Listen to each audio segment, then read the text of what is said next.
My husband, the richest man, was drugged and slept with a female college student. As soon as he came to his senses, he called me. His voice was hoarse and flustered. Jennifer, I was drugged and made a mistake. But I gave her money, and she won't pester us. After 8 years of love, I thought it was just an accident. Half a year later, Norton went on a business trip, and news of the earthquake was everywhere. When I rushed to the hospital, Norton stood outside the ward with a complicated expression. The doctor said that Emily was 3 months pregnant and had dug through the ruins with her bare hands to save him. Her fingers were covered in blood. Norton held my hand and pleaded. 3 months ago, her family passed away, and she came to me for help.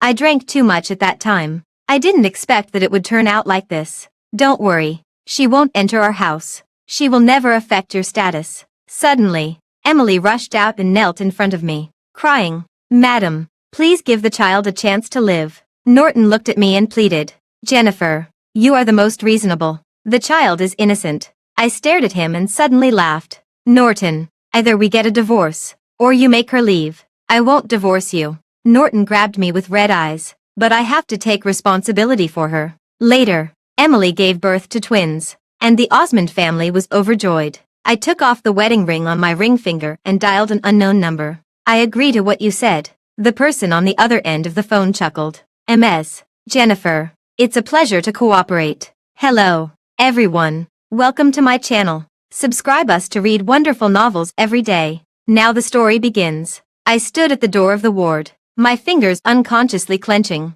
Through the half-open door, I saw Mr. Osmond and Mrs. Osmond, each holding a baby, with smiles on their faces. Even Norton, who was always cold and composed in front of others, was looking at the baby in his arms with a gentle expression I had never seen before. And there was a doting smile on his lips. How ironic. They looked like a happy family. Norton looked up and saw me. His expression froze. Jennifer, you're back. I didn't respond. Mrs. Osmond glanced at me coldly. You still know how to come back. Have you had enough peace staying on the mountain for the past 6 months? It's good that you're back. Mr. Osmond tried to smooth things over, but his eyes were fixed on the baby in his arms. Just in time for the baby's full moon. You should show your concern. Mrs. Osmond's expression softened a bit. The baby hasn't been given a formal name yet. You and Norton should think of one quickly. Don't worry. As long as we live a good life, the position of the young mistress of the Osmond family will always be yours. I looked at them numbly and nodded. Okay. After the elders left, Norton's phone rang. He glanced at me and went out to answer the phone. I was left alone with Emily in the ward. She had a rosy complexion, and even her hair exuded a well-nurtured luster. It seemed that the Osmond family had spent a lot of money on her in the past 6 months. Sister, she called me timidly. If I've done anything wrong, you can beat or scold me. But please don't quarrel with Norton anymore. You know that Norton only has you in his heart. You haven't been back for so long, and he still asks someone to clean your room every day. Emily, I looked at her coldly. You don't have to pretend. The money he gave you was enough for you to squander for several lifetimes. You could have run away, but you came back to him for help. And that's how this child came about. Emily's face turned pale and then red when I exposed her. Suddenly, she grabbed one of the babies and stuffed it into my arms. The warm smell of milk made my body stiff, but the next second, the baby slipped out of my arms and fell heavily to the ground, crying heart-wrenchingly. Amid the piercing cries, Norton rushed in and pushed me away. I stumbled backward and watched as he picked up the baby with a pained expression. He looked at me with a complex expression. Although he didn't say anything, it seemed that everything had been said. Emily was crying beside him. Norton, I just wanted the madam to hold the baby. Who knew she? Norton's voice was cold. Jennifer, Emily is getting out of the hospital tomorrow. Since you can't tolerate the child, you can move to the villa in the Western Hills. I bit my lower lip hard until I tasted blood.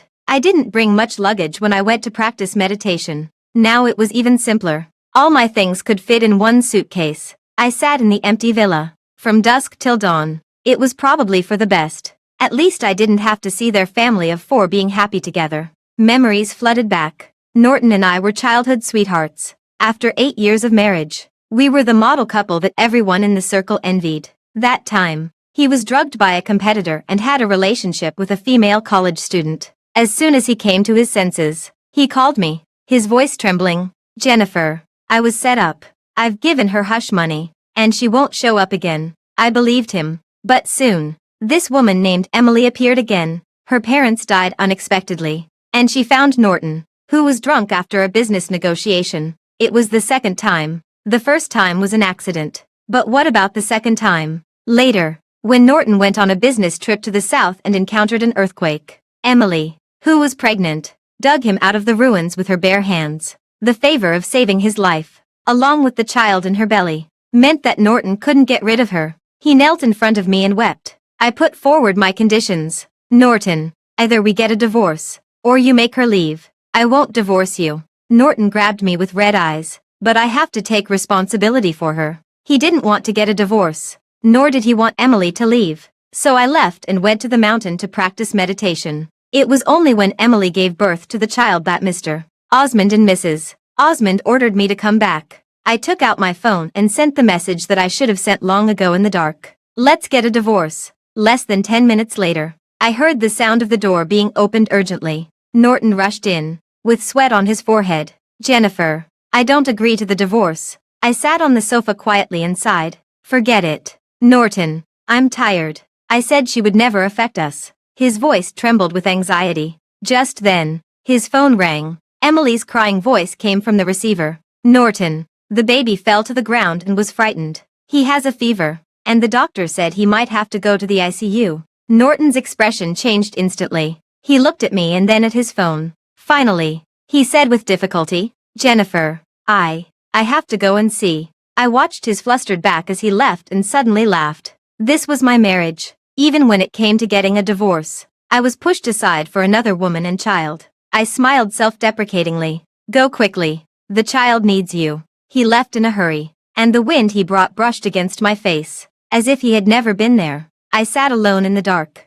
and tears silently streamed down my face. I knew that he might never marry Emily, but he would be called away time and time again. How long could I endure such a life if I didn't get a divorce? For a lifetime. A familiar colic came from my stomach. I opened my phone, and in Emily's Instagram, Norton was standing by the incubator day and night. In the photo, his haggard face showed a look of nervousness that I had never seen before. I asked a lawyer to draw up the divorce agreement and then went to the company to resign. The HR was surprised. Madam, does Mr. Norton know that you're resigning? I smiled faintly. He doesn't have time to care about this. Looking at the pity in the HR's eyes, I knew what she was thinking. I went back to the villa. We had occasionally stayed in this villa in the Western Hills after we got married. When I was packing my things, I found a yellowed piece of paper. Jennifer, I don't know when you'll see this note. I think we'll have several children by then. I love you so much. No matter what happens, don't leave me.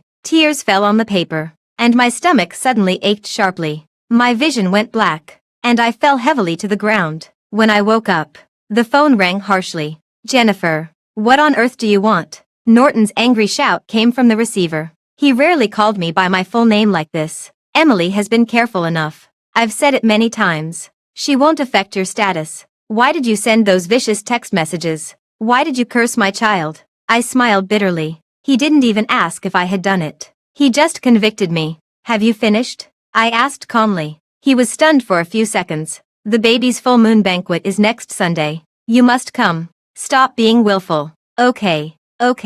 After hanging up the phone, I looked out at the night. On the day of the full moon banquet, I showed up with a plain face. Everyone cast pitying glances at me. In the middle of the venue, Emily, wearing a red dress, snuggled up to Norton and looked like the real mistress. Mrs. Osmond urged me, go and hold the baby. Norton handed one of the babies to me and said in a low voice, Jennifer, I won't hold the text message against you. After today, I'll send Emily abroad, and the children will be registered under your name. You can't have children. Isn't this a win-win situation? There was a pleading tone in his voice, and my heart ached. When there was an avalanche, I was injured in the uterus while saving him. He once stood up to his parents for me and said that we wouldn't have children for the rest of our lives. Now, everything had changed. Suddenly, the baby in my arms coughed violently and foamed at the mouth. What's wrong with the child? Someone screamed. Emily suddenly pounced on me and shrieked, Madam, if you want to kill someone, kill me. Don't hurt the child. Slap.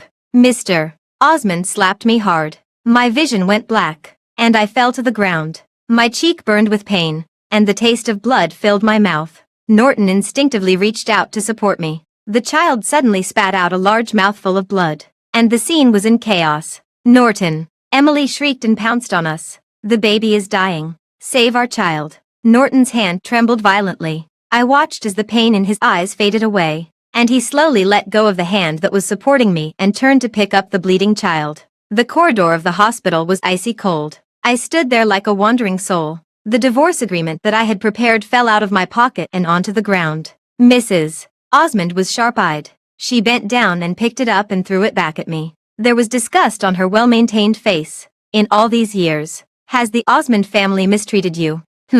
Norton stood up to us for you, and we endured it. Now you want to hurt the child. Since you want a divorce so much, then get divorced quickly. Don't drag it out. I picked up the paper on the ground in silence. Norton came out of the ICU with red eyes. The child has been saved. He looked at me, and his eyes were terrifyingly unfamiliar. Jennifer, you've really gone too far this time. I trembled as I handed him the divorce agreement. It's over between us. His pupils shrank suddenly. Are you sure?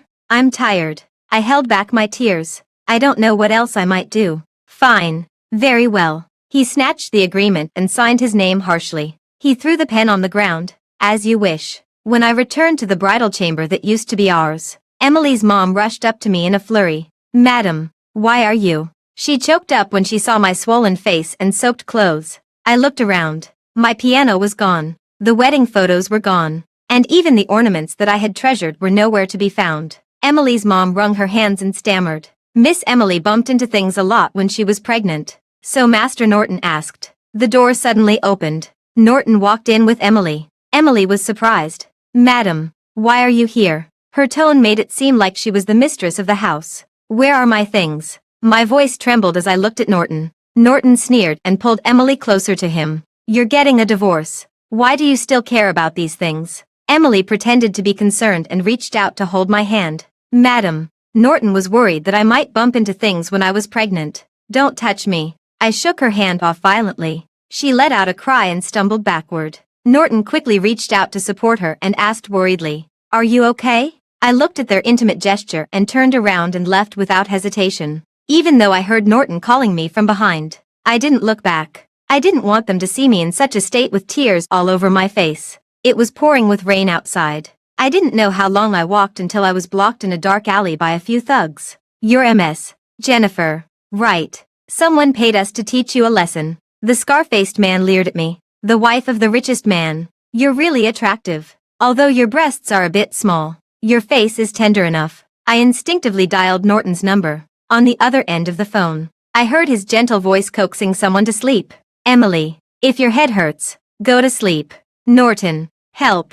I don't want to talk to you now. The phone was hung up mercilessly. When I called back, it was turned off. The cold rain mixed with my tears and flowed into the corners of my mouth, tasting bitter and salty. No one will come here. Just have fun with me. The thug's dirty hand touched my collar, and his rough fingers scraped against my collarbone. I closed my eyes tightly, and my nails dug deep into my palms. Suddenly, there were several dull sounds beside my ear, accompanied by pained howls. The pain I had imagined didn't come. I opened my eyes tremblingly and saw the thugs lying on the ground moaning in disarray. I crouched down with lingering fear, feeling weak as if I had just survived a disaster. At the end of the alley, a tall figure walked over through the rain. His black leather shoes stepped into the puddles, splashing tiny drops of water. Can you stand up? A hand with distinct knuckles reached out to me, and there was still some dried blood on the fingers. I looked up along that hand and met a pair of peach blossom eyes with a smile, which glistened with a dangerous light in the rainy night. There was a cynical smile on his face. I recognized him. He was Kyle, Norton's sworn enemy. He didn't have a good reputation. Everyone said he was a dissolute young master, and there were countless women he had been with. It was said that he was addicted to a life of debauchery and was already exhausted. Every time Norton mentioned him, he would frown and say, This Kyle is idle all day long. In our big family, no one can stand him. I saw him at a party once. He had a good appearance, but he was hugging a woman with a rather flirtatious look and a large chest. He didn't fit in with the party, but he greeted everyone as if nothing was wrong. Since then, I had a very bad impression of him. I opened my mouth, and before I knew it, I fainted forward. A pair of strong arms caught me steadily. Before I completely lost consciousness,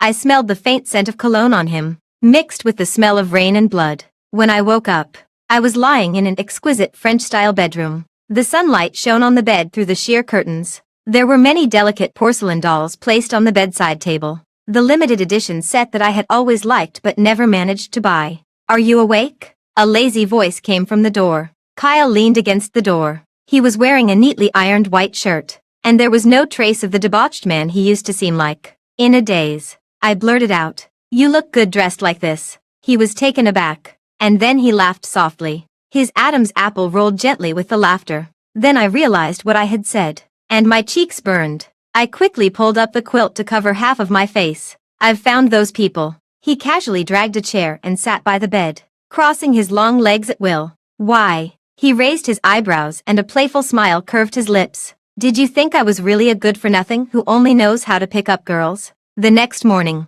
a team of doctors in white coats surrounded me for a checkup. Kyle leaned against the wall and explained casually, "I saw that you always unconsciously covered your stomach. So I called the medical team from my grandfather's house to take a look at you." When the examination results came out, his face darkened terribly. "Early-stage gastric cancer." He gritted his teeth and said, clenching his fists unconsciously, "Jennifer, what kind of life have you been living all these years?" I was a little confused. I didn't understand why he was so angry. The treatment process was excruciating. Every time I vomited until I was dizzy, Kyle would always hold my shoulders steadily. One day, I was having an infusion when my phone vibrated. Emily had updated her moments. In the photo, she was wearing my pajamas and sleeping in my former bed. The last photo specifically showed a baby bottle, with the caption, "Thank you to someone for making room. Now this finally feels like a home." This post of hers lingered in my mind. That night, I tossed and turned,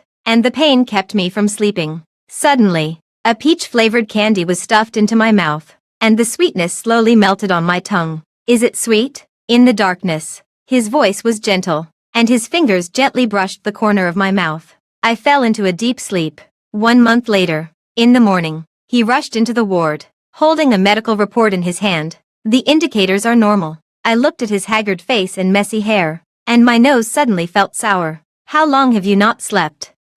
What's that smell in the room?" The air suddenly froze. Kyle, who was always cynical, blushed and turned his face away. He was silent for a moment, then suddenly stood up.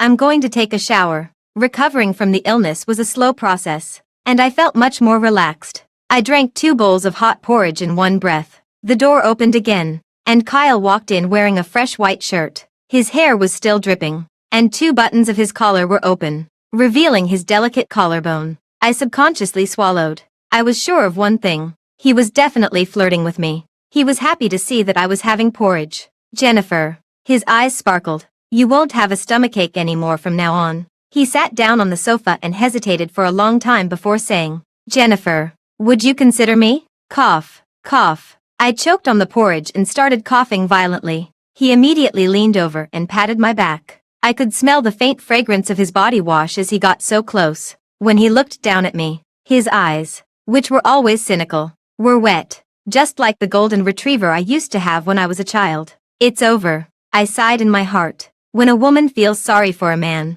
it's the beginning of falling for him. "You've already signed the divorce agreement with Norton." He lowered his eyes, and his voice was as soft as a feather. "Would you consider me? Please." After he finished speaking, he suddenly stood up. "You don't have to answer me right away. When you've thought it over, give me a call. I won't bother you during this time." As soon as he walked out, I took out my phone and made a call. "I agree to what you said." The person on the other end of the phone chuckled. "Ms. Jennifer, this is the last time I call you like this. Have a pleasant cooperation." The sound of rapid footsteps came closer and closer, and the door was pushed open violently. He hugged me in his arms, and he smelled really good. My eyes involuntarily fell on his open collar, and my heart started beating faster. As if possessed, I held his face in my hands and kissed his thin lips. He froze for a moment, and then he reacted. His big hand tightly clasped my waist. The kiss was deep and long, until I gently pushed him and said, "I'm still a patient." Kyle held my hand tightly, and there was a glimmer in his eyes. "Jennifer, I'm so happy." I seemed to see a big dog wagging its tail frantically. Recently, Norton felt as if there was a stone weighing on his heart. The child was better. But Jennifer hadn't contacted him for a long time. The scene at the villa that day lingered in his mind. Her pale face, trembling fingers, and that light. Let's get a divorce. After all these days, he thought that Jennifer should have calmed down completely. He took out his phone and habitually dialed the number that he knew by heart. Sorry, the number you dialed is out of service. The cold mechanical voice made his heart tremble. Jennifer's profile picture turned black. And when he sent a message, a glaring red exclamation mark popped up. Jennifer, he murmured to himself, and his fingers trembled uncontrollably. After being married for so many years, even when she was angry, she had never blocked him. He drove to the company. Where is manager Jennifer? In the company. The employees looked at each other. Manager Jennifer. She left the company a long time ago. Norton staggered upstairs and saw a strange man slapping the table and yelling, "You useless people. Mr. Norton asked me to manage you. Look at you. You take the salary but don't do anything. What's the use of you?" Norton's voice was as cold as ice. "Who are you?" The man immediately smiled obsequiously and came closer. "Mr. Norton, I'm Emily's cousin." Norton suddenly remembered that Emily had mentioned arranging a job for her cousin some time ago. Norton's vision went black, and he flipped over the desk. "Get out." The cousin's face changed, and he slunk away. When he got back to the villa, Emily was leisurely painting her nails, and two nannies were pacing back and forth holding the child. "Emily, what's going on with your cousin?" He impatiently loosened his tie. Emily's eyes immediately turned red. "Norton, I'm sorry. My cousin insisted that I find him a job. If I didn't help him, he would hit me. I had no choice." Norton waved his hand impatiently. "All right. Don't let such people ask for favors in the future." The feeling of restlessness in his heart grew stronger, and he unconsciously covered his chest. He rushed to the villa in the suburbs. He knocked on the door for a long time, but no one answered. He entered the house using the password. The house was terrifyingly quiet. There was a thin layer of dust on the coffee table, and the food in the kitchen had rotted and stank. He stood in the middle of the living room, and suddenly he felt short of breath. Suddenly, the doorbell rang. The courier handed him a yellowed postcard. It was written by them in Lijiang 10 years ago. Jennifer had smiled and said she would send it to her future self. He rushed out and called his assistant. "Where is my wife? Didn't anyone notice that she's been missing for so long?" The assistant was trembling and said aggrievedly, "Madam didn't let anyone into the villa and didn't want to be disturbed. We really don't know where she is. Find her. Turn the whole city be upside down and find Madam." He roared into the phone. Soon someone brought a necklace that a passerby had found. Norton staggered back 2 steps. This was the necklace that Jennifer never took off. There was a photo of their wedding pasted in the pendant. In the following days, he searched every corner where she might be. The coffee shop, the bookstore, the flower shop, the art gallery. But he couldn't find her anywhere. He grew thinner day by day. In the mirror, his eyes were sunken, and there was a stubble of beard on his chin. The documents his assistant handed him piled up like a mountain, but he didn't even have the strength to open them. In the dead of night, he often sat alone in their former bedroom, staring blankly at her photo. "Jennifer," he murmured into the air, "where on earth are you?" Sometimes, he would suddenly wake up from a dream, thinking he had heard her voice,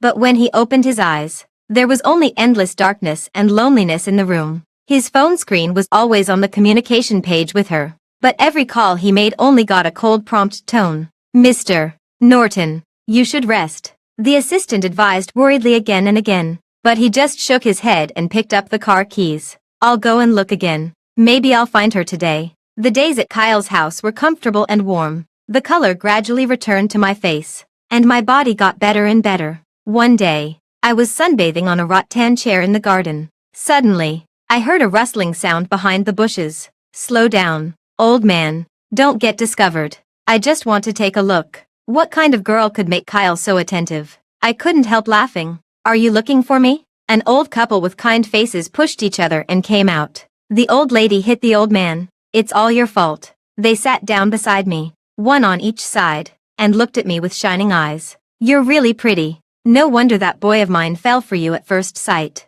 There were so many women, but he didn't want any of them." The old lady quickly interrupted. "Girl, don't listen to him. Kyle seems flirtatious, but he's actually very devoted. Before, we thought that our grandson was almost 30 and didn't have a girlfriend, so we arranged blind dates for him every day. He deliberately pretended to be living a life of debauchery, which made us so angry. Later, he confessed to us that he already had someone in his heart, but he never had the chance. Just then, Kyle ran over in a hurry, with sweat on his forehead. Grandpa, Grandma, don't disturb her rest. The two old people looked at each other and smiled. Look, he's protecting her. Before leaving, they winked at me. Kyle was a bit embarrassed. I'm sorry. Maybe my assistant told them you were here. Did they say anything inappropriate? I shook my head, and the sunlight cast small shadows on his eyelashes. Jennifer, he said softly, it's my birthday today. Would you like to come? I nodded. On the cruise ship at night,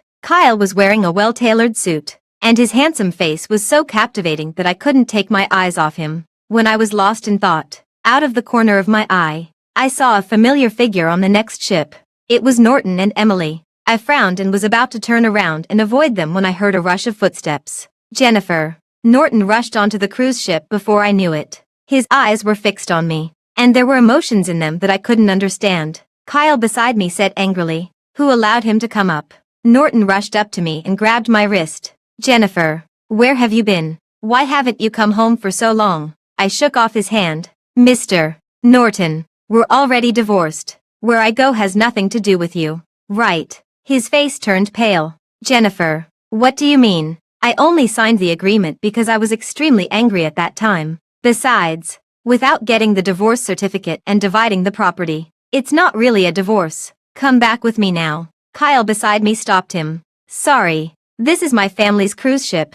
Norton and dogs are not allowed in." The color drained from Norton's face, and his eyes were red. He pointed at Kyle. "Who do you think you are? Did you imprison my wife? I'm going to call the police." Kyle gave a cold snort. "Imprisonment? Do you know that Jennifer was almost insulted? And where were you? As her husband?" Norton was stunned. "Insult? Jennifer, why didn't you?" He paused, suddenly remembering that I seemed to be asking for help when I called him last time. But he thought I was just throwing a tantrum. He looked at me. "Jennifer, I'm sorry. Emily had a fever at that time, and I thought you were just being difficult." Kyle is not a good person. Don't get mixed up with him. He has bad motives for you. He just wants to use you to fight against me." "Enough." I interrupted him. "I don't want to see you." Norton was about to step forward when suddenly Emily's scream came from behind. "Norton, the nanny said the baby is sick. Come home with me now." She rushed over and tried to pull me. In the chaos, Emily and I both fell into the water. "Help. I can't swim. Help. I don't want to die." Emily struggled in the water. Norton didn't hesitate to jump into the water and swam towards Emily. Although I should have given up on him long ago, seeing his back as he swam towards someone else made my heart ache. A pair of strong arms lifted me up, and Kyle held me tightly. "Don't be afraid. I'm here." When I woke up, Kyle was by my bedside with thick dark circles under his eyes. Outside the ward, there was a commotion. "Get out of the way. She's my wife. Why won't you let me see her?" Next to him stood a woman, and two children around 1-year-old beside her were crying loudly. "Norton, let's go back," the woman persuaded. Norton pushed her away. "Get lost. I want to go in." I sat up and slowly said, "Let them in. The noise is giving me a headache." Norton rushed in, looking anxious. "Jennifer, are you okay?" I looked at him blankly. "Who are you?" He froze in place, and his face turned deathly pale. The ward was terrifyingly quiet. The doctor beside me explained. The patient had anti-cancer treatment before. There may be sequelae, coupled with the lack of oxygen from drowning. It's possible to have a phenomenon of short-term memory loss. Anti-cancer treatment. Norton grabbed the doctor's collar. "What anti-cancer treatment?" He turned to me, his voice trembling. "Jennifer, I'm your husband." "Norton." I tilted my head and looked at him, then suddenly laughed. "Since you're my husband, then why?" My gaze swept towards Emily, who was holding the child at the door. "Why do you have children with her?" His face turned pale and red in turns. His Adam's apple rolled. Because I was drugged that night a year and a half ago. She accidentally barged in. That's how it happened. I made a mistake. Drugged. I widened my eyes exaggeratedly. "Mr. Norton, do you think this is a TV drama? Even if the first time was an accident." I counted on my fingers. "What about the second time? You were drugged a year and a half ago. And these two children look less than a year old." Kyle added fuel to the fire in a timely manner. "It seems that the effect of the drug on Mr. Norton lasts a long time. Norton's face turned extremely bad. Emily was shivering at the door. I was just cleaning the room. Cleaning the guest room in the middle of the night. How did you become the president with such intelligence? I sneered. You two really are, one willing to say and the other willing to believe. I summed up. So, you're not my husband. My husband wouldn't sleep with another woman twice. He's my husband. I pointed at Kyle. Kyle couldn't help laughing. Norton seemed to be severely hit and took several steps back, his face looking very pale. He suddenly raised his voice and pointed at Kyle. You bastard. I know. You're behind all this. You drugged me. Right. You've liked Jennifer for a long time. And you want to ruin our relationship. You arranged all this. Right. Kyle said seriously. Are you crazy? I wouldn't stoop to doing such despicable things. I rubbed my forehead. I'm tired and want to sleep. Norton and Emily were escorted out of the ward by the bodyguards. After being discharged from the hospital, I started preparing for my wedding with Kyle. When I said, I'm willing to marry you, this man who was so powerful in the business world was as flustered as a young lad. He held my hand tightly, and his voice was trembling. I will definitely give you the grandest wedding and let the whole world know that you're my wife. Norton came to see me several times, and Kyle was on high alert every time. What? I deliberately teased him. Are you afraid I'll go with him? He said. Kyle's voice was dry. He's willing to give up everything as long as you go back. And he can send those 2 children away. Something dirty. I casually flipped through the wedding dress album. I never want it for the second time. Norton was turned away again and again. One day, he went home looking lost. He heard Emily's voice coming from the bedroom. Hurry up. Norton will be back soon. It was Emily's voice. What are you afraid of? I heard that he goes to that woman every day and hasn't cared about you recently. It was the voice of that cousin. I haven't had sex for a long time. Serve me well. There was resentment in Emily's voice. That bitch. The people I asked you to send to mess with her were saved by the people of the Kyle family. How could she be so lucky? You're supposed to be smart, aren't you? You managed to have his child. Use your brain. How about drugging him again? They flirted, and the words in the room became more and more unpleasant. Norton clenched his fists and gestured to the bodyguards behind him. A group of bodyguards rushed into the room and pinned the 2 naked people to the ground. Emily begged for mercy loudly. Norton. I was forced. The man beside her spat. Bah. Bitch. You seduced me. You said you were sexually frustrated. Norton won't touch you. Before he could finish, his leg was broken. Norton. Either get a divorce. Norton sent her to a mental hospital and had her strictly guarded. On the day of the wedding, he roared outside the venue. Jennifer, do you really not want me anymore? Do you really not remember me? I had someone pass a message to him. What you've done has crossed my bottom line. Maybe I loved you before and would endure it. But now, I won't tolerate it. Inside the venue, Kyle carefully put a ring on my finger. Outside the venue, Norton knelt on the ground and sobbed. Later, I heard that he never remarried and died feeling depressed while raising the 2 children. As for Kyle and me, who the doctor said couldn't get pregnant, miraculously gave birth to a daughter. One afternoon, while I was playing with my daughter, Kyle hugged me from behind. My wife's acting skills were really good back then. I almost believed that you really had amnesia. I smiled but didn't say anything and looked out the window. Norton's figure was no longer there. My daughter came running towards me, acting coquettishly.